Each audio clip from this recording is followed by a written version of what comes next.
কয়েকদিন আগে আমরা ফেসবুকে একটি লাইক কমেন্টস করার ক্ষেত্র 5 বার ভাবতে হতো।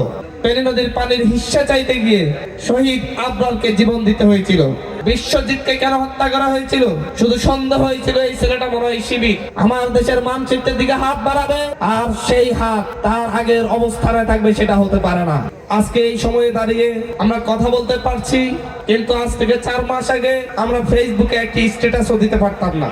আমরা আজকে এখানে দাঁড়িয়ে ভাষণ দিতে পারছি, কিন্তু কয়েকদিন আগে আমরা ফেসবুকে একটি লাইক কমেন্টস করার ক্ষেত্র 5 বার ভাবতে হতো। আমাদের এই নতুন বাংলাদেশ আমাদেরকে উপহার দিয়েছে এই দেশের শহীদেরা, যারা নিজেদের জীবন বাজি রেখে নিজেদের জীবন বিলিয়ে দিয়ে আমাদেরকে নতুন একটি পরিবেশ দিয়েছে, যেখানে আমরা চাইলেই এখন যে কোনো কথা বলতে পারি, আমরা চাইলেই ন্যায়ের পক্ষে কথা বলতে পারি, চাইলেই অন্যায়ের প্রতিবাদ করতে পারি। ফেনী নদীর মোহনায় দাঁড়িয়ে আমার সেদিন সেই শহীদ আবরারের কথা মনে পড়ছে। ফেনী নদীর পানির হিস্সা চাইতে গিয়ে শহীদ আবরারকে জীবন দিতে হয়েছিল।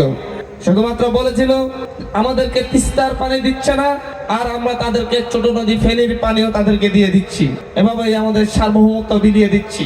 এই কথার কারণে সারা রাত ধরে পিটিয়ে পিটিয়ে একজন ছাত্রকে হত্যা করা হয়েছে। বিশ্বজিৎকে কেন হত্যা করা হয়েছিল?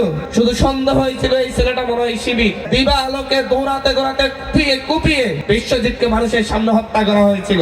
সেই সন্ত্রাসী সংগঠন আজকে নিষিদ্ধ হয়েছে, কিন্তু এখনো আমাদের গ্রামে গঞ্জের বিভিন্ন সন্ত্রাসীরা তাদের ফেসবুকে লেখালেখি করে যাচ্ছে, বিভিন্ন জায়গায় তাদের মুখোশ তাদের চেহারা দেখাচ্ছে।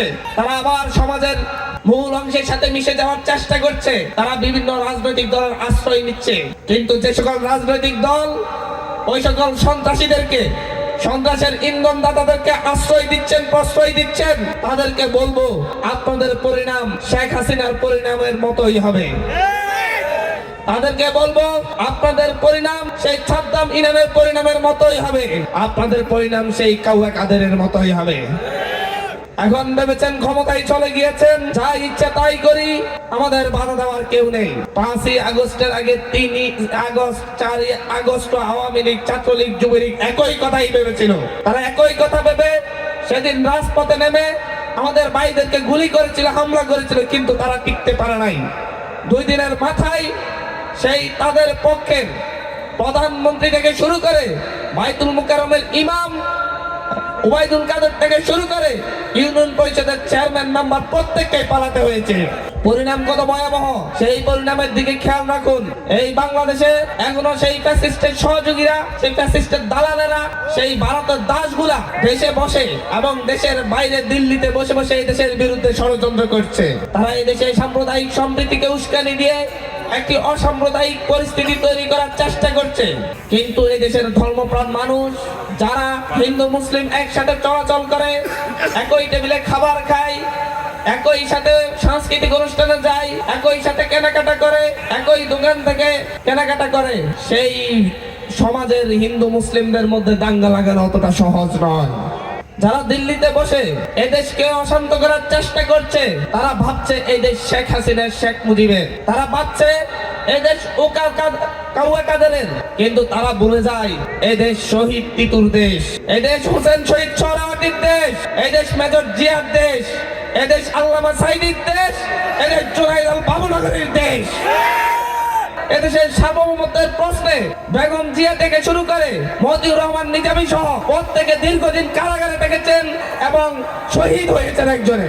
তাদেরকে শুধুমাত্র আমরা একটি কথাই বলে দিতে চাই, এই দেশের মানুষ স্বাধীনতা সার্বভৌমত্বের জন্য, তাদের নিজস্ব হিস্সার জন্য, তাদের অধিকারের জন্য, তাদের জাতীয় পতাকার সম্মান রক্ষার জন্য যেমন জীবন দিতে পারে, তেমন জীবন কেউ নিতে পারে।